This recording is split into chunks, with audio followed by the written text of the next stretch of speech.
Listen to Hooked on Sport. Ben Hook, Wallace Long with you. Joining us is Heath Riches. He is one of the all-time stars of South Australian pennant golf and the Simpson Cup, a four-time selection in the pennant team of the year. Of course, he's a key man at the Kooyonga Golf Club. He's won the last 4 titles straight, and he joins us now. Heath Riches, welcome to Hooked on Sport. Thanks, Hooksy. It's great to be talking to you and Wallace. Thanks for having me. Early start to the season for the Simpson Cup boys. How did you find a February kickoff to the season, mate?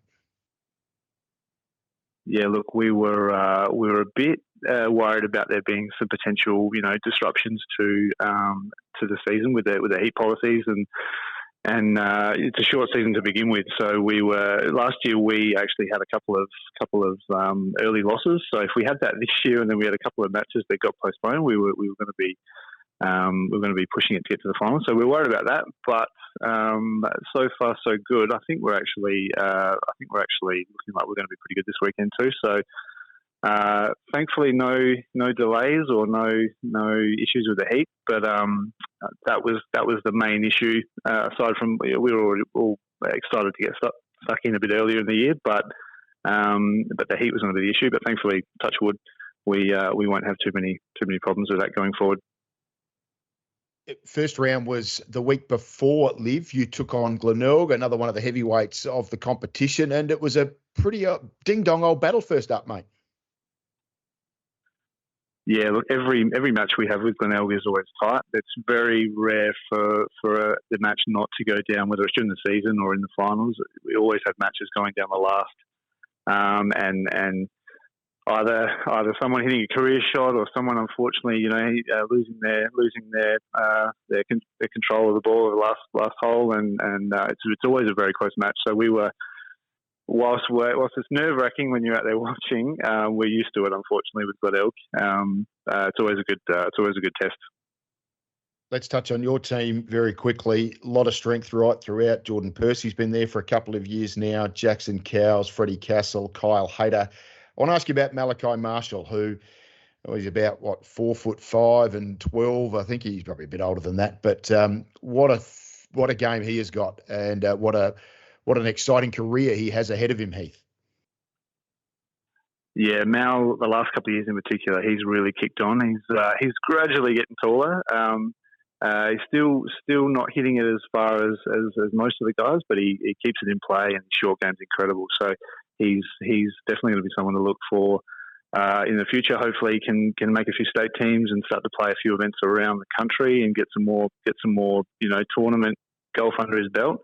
But no, he's incredible. He doesn't let too many things fluster him, and he's almost like a 30-year-old with his approach to playing. He's incredible to watch. I actually played the Pro-Am for Liv with him, and I was very proud of the way that he conducted himself. And yeah, he's definitely going to be someone to look for in the future. So our pennant team is whilst I don't want to put any pressure on him, he's definitely one of the guys we want to be trying to get over the line each week. But no, he's a great kid too now.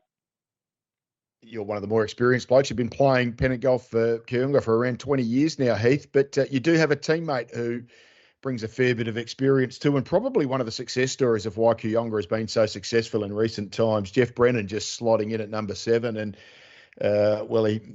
young Matty Jacqua, I think it is, isn't it? Matthew Jacqua, dusted him 5 and 4. He's a handy bloke that can just sort of come in off the bench from time to time and perform admirably well. It's part of the success of why Kiwi's been part of the reason why Kiwi's been so successful. 100%. We put a lot of importance on that first match out. We like to have someone who's not going to get too nervous and kind of get the team off to a good start. Jeff's been incredible at that. He doesn't do much wrong. He's obviously a bit older, so he doesn't get as nervous. He's incredible. I certainly wouldn't want to be playing against him. You have to win holes against him. He doesn't give you a lot. So as a player playing down the order a bit, we love having Jeff tee off when he's in the team. We love having him tee off first and getting us off to a good start. Doesn't win every game, but he wins the lion's share of them, and that lets us concentrate on our own performances, knowing that we're off to the strongest possible start. He's been a great asset to Kooyonga over the years, and he's definitely one of the reasons why we've been successful, certainly over the last 4 years. Yeah. For those listening in who aren't quite across Pennant golf, the men's competition, the Simpson Cup, 8 clubs from around Adelaide face off at a different venue each week. They were at Tea Tree Gully last weekend. They'll head to the Vines this coming Sunday, a golf course down at Ranella. So the 8 clubs: Tea Tree Gully, Thaxted Park, Royal Adelaide, Glenelg, Kooyonga, the 4-time champions, the Grange, the Vines, and a combined club that comes from the southern areas. It's called Southern, which makes up the Southern District, if you like. They had a rude awakening at the home against the home team, Tea Tree Gully, last weekend. Heath, out of all of those, who do you expect to be your greatest challenger for your title in season 2025? Look, this early in the season, it's always tricky to kind of pick who's going to be there at the pointy end of the season. We often have, the big clubs. They're always competitive. Royal, Glenelg, Grange.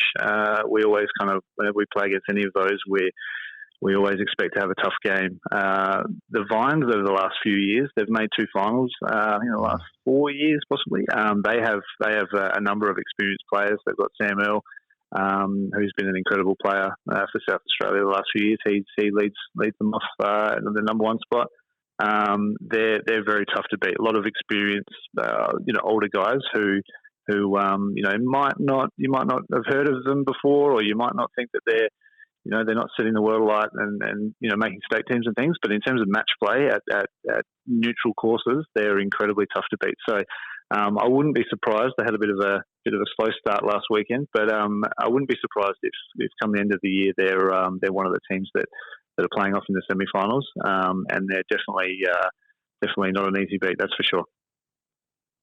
And of course, the great story is the father-son combination of the Knobs boys, Dad Tony and son Charlie, who are part of the Vines team, which is a great story. In fact, I reckon we had a couple of father-sons. Chris and Matt Hodgson were playing for Mount Osmond last year. The Mount Osmond boys got relegated, of course, but and I think we're going to see a couple of Hodgsons maybe around the Kooyonga lineup this year. Is that right, Heath? So Chris is playing in our Bonner Cup team. So Joe, their other son, he's been a Kooyonga member for a long time, part of our Pennant team. He turned professional and he is away travelling, playing events, doing really well. But Matt and Chris have both joined Kooyonga. They've been coming out watching Joe for the last few years, and I think they've got a bit jealous and wanted to join him. So they've both joined. But I think Matt's still up playing for Osmond, but Chris is playing in our Bonner Cup team. So it's great to have at least one Hodgson name on the timesheet, on the T-sheet. Representing Kooyonga now that Joey's turned pro. Hopefully one day we can get that one professional play for each club, and then we can get some of these guys back to play. That would be incredible. Big change this year is the time of year. We traditionally start in the middle of May. We've started the middle of February this year, so very, very different seasonal conditions. How do you feel about that, Heath? You're looking forward to the better weather, but it does bring a couple of challenges as well around availability with what goes on around the amateur golf circuit across Australia. Yeah, look, it's always tricky to Pennant season is quite short. It's always tricky to kind of schedule it without it, losing a week here and there for the best players in the state, having to play national events or represent the one of the state teams. I think this year there might be an issue late in the season with the junior interstate series. That's always been a bit of an issue, unfortunately. But in terms of the weather, playing this time of year, we spoke in the weeks leading up to the Pennant season, talking about how hot it was going to be. We do tee off early in the morning most weeks, which is good.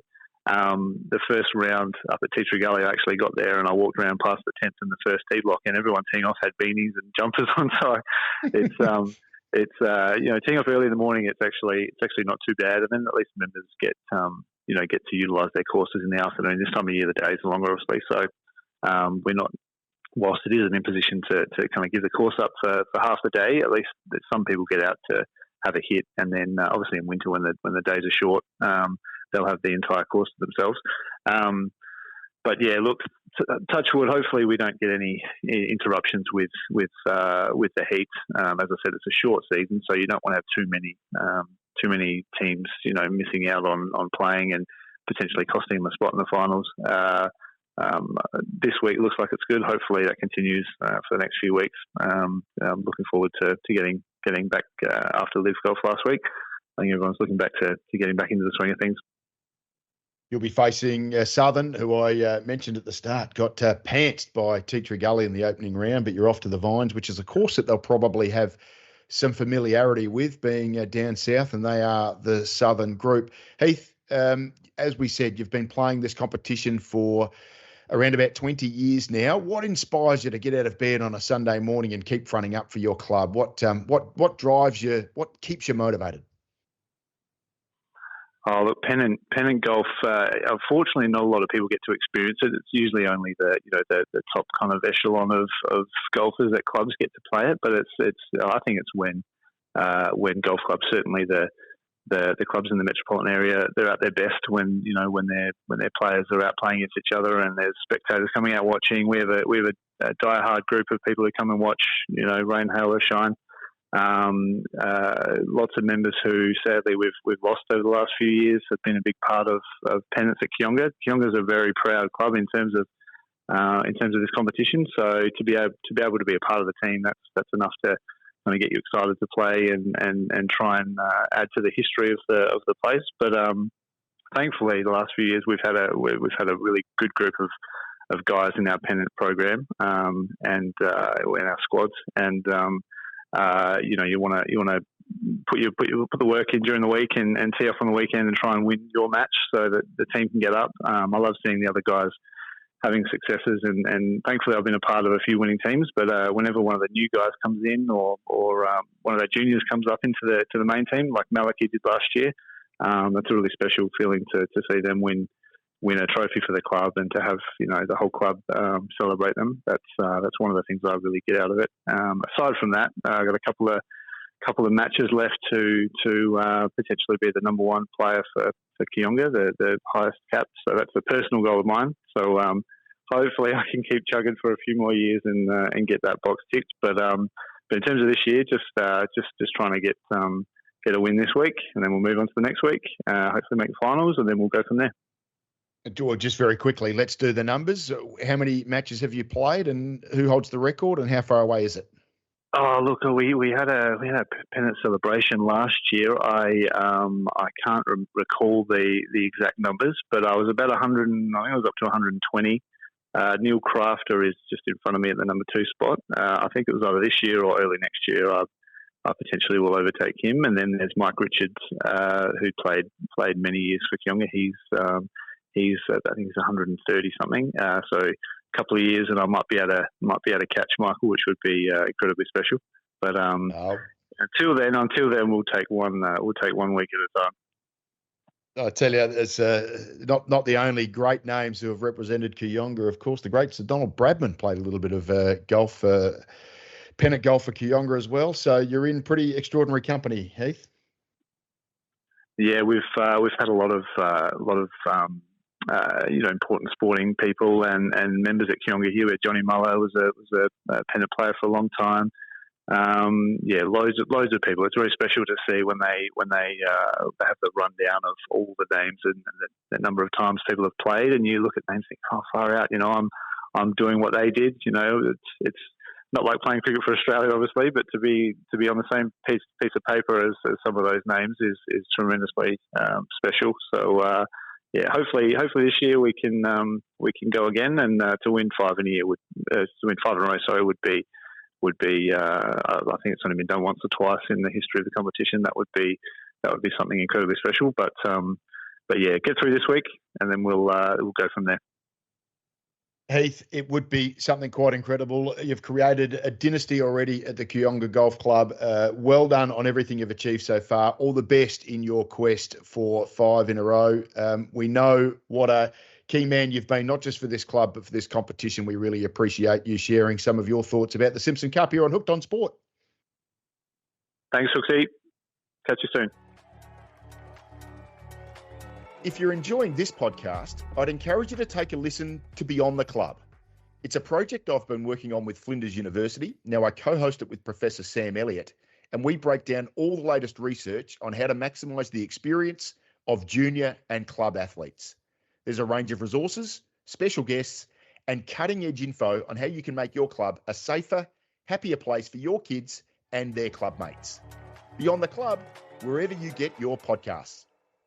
Welcome back to the Hooked on Sport podcast. You're with Ben Hook and Wallace Long. Our attention, having got into elite amateur golf here in South Australia and the Simpson Cup, we've already spoken to Heath Riches. It's time to turn our attention to the Sanderson Cup and the elite women's competition. To do that, the most consistent pennant player across the last 5 years, Royal Adelaide Golf Club captain, and of course the current captain of the team the year after a sterling year last year. She's been good enough to join us. Her name is Sophie Hilditch. Sophie, welcome to Hooked on Sport. Thanks, Ben. I'm very excited to be here. Absolutely pleasure to be speaking. I think that's a best introduction I've had in a very long time. So very excited for that. Have to absolutely screen grab that. I do excellent introductions and then everything goes downhill from here, Soph. So prepare to be underwhelmed. Hey, how do you prepare for a season like this? Is it any different to the way you'd prepare for your golf, whether it's individual amateur events or club events right throughout the rest of the year?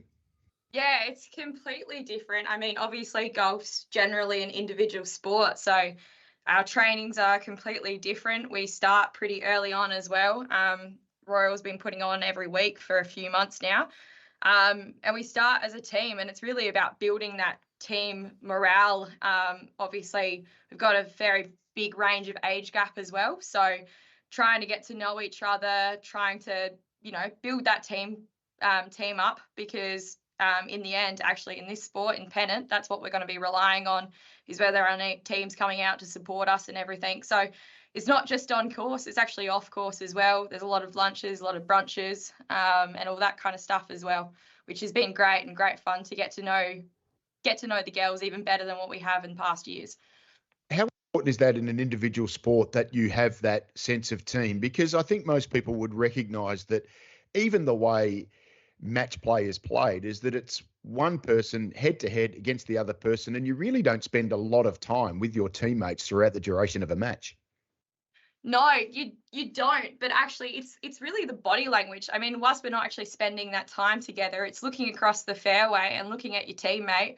If their body language is up, it just automatically makes your body language go up. But if your body language is down, you all of a sudden think, oh God, my team's losing.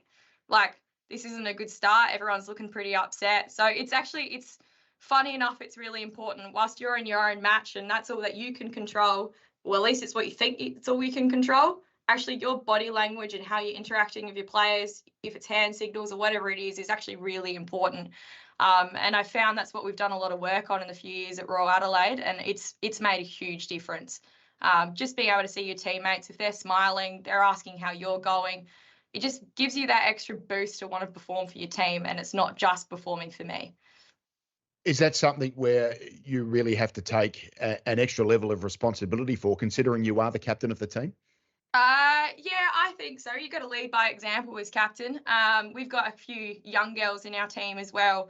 And I think if I can show them that that's what I'm doing, they're going to look to me and they're going to do exactly the same thing. I think coming from an individual sport, it's pretty easy to get carried away with what you're doing and not to focus on the others. So that's exactly what I try to do. I try to make a real point of looking across the fairways, looking at my teammates.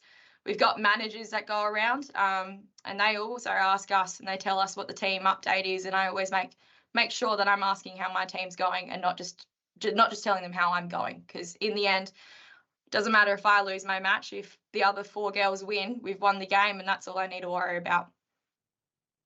How do you step into these sorts of events emotionally, Sophie? I imagine when you were a young kid and you were playing this for the first time, you would have been just full of nerves. You've wise and experienced beyond your years now. Do you still get that sense of butterflies before you tee off on the first? 100%. I still get the butterflies 100%. They have not gone away at all. I've probably learnt to control them a little bit more, but still stepping onto that first tee. And again, I think just playing for your club, it's a real honour. It's a real honour to put on that navy, white and red. And I think it actually builds my nerves even more because I think I'm playing for my club, not just playing for myself here. So I've had to do a lot, breathing through my shots and everything. It's a bit lame, but I'm normally playing a song in my head, and that's what I'm actually focusing on. I'm not even trying to focus on where the ball's going, which is a bit ridiculous. If we can turn your focus to the competition itself, the Sanderson Cup, 6 teams back to 5 this year. It's a little bit unfortunate that Southern has made the decision to back out. They did struggle to be competitive with the big 4 plus Blackwood last year. It's great to see that Blackwood are going to stick it out. Kooyonga have just pipped you in the grand final the last 2 years. What are you going to bring to the table to try and flip the tables on the mob down the road over the course of the next 3 months? Yeah, unfortunately, Cooey have just pipped us in the past 2 grand finals, which has been unfortunate. But to be fair, it's always been a tough match and a tough game, and it's always been of a really high standard, which is great. First year when we first lost that grand final, it was pretty disappointing. But second year, because we'd done quite a lot of work on building a team, it actually didn't feel. Weirdly, it didn't feel as bad because all the girls got around each other and we were a lot more supportive than what we had been in the first year. So I think we're actually just learning from those losses, and it's been a real learning experience. We've built a team around that, and I think that's what we're just going to focus on. Is last year was last year. This year is this year. It's going to be a totally different season as well. We're playing in summer rather than winter. So I think, honestly, it's just come to building that team, and we've learnt from what we did last year, and we focused on, trying to perform under pressure. We all acknowledge that in that grand final we did some things wrong, and we've built on that. Difficult decision, I know, for Golf SA to move from a May start and a July finish to what is now a February start for the men, a early March start for the women, and then we'll progress on through April. And I think we finish at the beginning of May, so probably before where the season has started for you in the past. Just take us through maybe some of the pros and cons of how that's going to play out. Yeah, so it's going to be a really interesting season. I think the massive pros are, hopefully, and already we've seen the Simpson boys have already started, and so have the Bonner boys. There's been a lot more spectators out, which has been really great to see. Even I know the Simpson boys started up at Tea Tree Gully, which for a lot of us is a bit of a trek. But to see some of our Royal Adelaide members make that move, because it was a sunny day, it was absolutely beautiful, and just to walk up and down those hills was awesome. So I know me and my partner headed out to support the boys, and it was great to see. So I think the spectator involvement is going to be a lot better. And again, that's just going to be even more awesome. I know that really builds you when your club comes out to support you. So that's huge. And unfortunately in winter as well, with a couple of the hills courses, we had a lot of courses getting rained out and completely bogged down, and we didn't even get to start playing those courses. I know Blackwood's had a couple of issues with that in the Sanderson. And it's really unfortunate to see those, be forced halves, and that really does have a massive impact on the result in the end. So that's great. Obviously, with every single change, there's a couple of cons. For some of our teams, we've got national events getting played throughout the year. So players are going to have to make the choice whether or not, they fly over to Melbourne and play games like Riversdale Cup, which will be round 2 for us Sanderson girls. Or if they come back and play for their club in Pennant. So obviously there's going to be a lot of movement with teams and who's playing and who's not playing. But at the same time, that gives a great opportunity for new players to jump in the team and get some experience. So whilst it might be a con, it's also a pro for a lot of players to be able to come in. A lot of our juniors will get more experience because they'll be asked to step up and come and play in our top teams. And then unfortunately our finals fall on junior interstate series. So again, we're just going to have a bit of movement there. Teams will be completely different to what they were during the season. But again, it gives players an opportunity to step up and see what happens. Kooyonga, the reigning champions, full of quality all throughout that list. Royal Adelaide have been right on their heels for the last couple of years. Just give us a quick preview. I'm sure you've done your opposition research. Grange, just maybe let's touch on them very quickly, where they're at. Some real experience in that group, but a couple of young rising stars as well. Yeah, Grange is looking really good this year. I think they'll have quite a strong team. I think, to be fair, all the Sanderson teams are looking pretty strong. But Grange has got some college players coming back, which is always, they've finished college and coming back and playing through. So that's going to be tough. We haven't seen them for a lot of seasons. So that's going to be interesting. So looking forward to playing Grange. I think they'll be a very strong team this year. And Glenelg, which has been a very, very young team of recent years, along with Jill Hodge, who we won't call her old, we'll just call her experienced and knows her way around. But how do you see Glenelg shaping up? Yeah, you're correct. Glenelg's got a very good junior program at the moment. So they've been building up their team. They've had a lot of young girls who are only improving. I mean, golf in SA for the women is just on an upward go, and it's just getting incredible. So Glenelg's juniors, I think they're going to be a team to watch out for and a team to look at as well. They've got a lot of girls sitting around that 14 to 16 years mark, and I mean, they're dangerous. They don't have any fear yet, so it's pretty intimidating when you're playing them. They're just going for pins, and they don't have that experience of, you know, what could go wrong, which is quite a dangerous match player, to be fair. And to wrap it up, Blackwood, of course, they've traditionally been just a tiny bit off the pace when compared with the four Tier 1 clubs. They're going to have another crack at Sanderson Cup, which is excellent. How do you see them shaping up? Yeah, Blackwood's got a slightly older team. A couple of their young players as well have just recently had young kids, so they're going through a different stage of their life and getting back into golf. So again, though, they're probably going to be the underdogs of the season, but that I wouldn't count them out for sure. Just because they're underdogs, I think experience is really big in match play as well. They're not going to go down without a fight, and they're a team still to look out for, because particularly going and playing Blackwood, if you've got them at Blackwood, the home advantage there is incredible. They know all the bounces, they know all the places not to go. They're still a team to work out for. I've played a lot of golf with Gail and Angela, and I know what they can do in match play, and I would not count them out, that's for sure.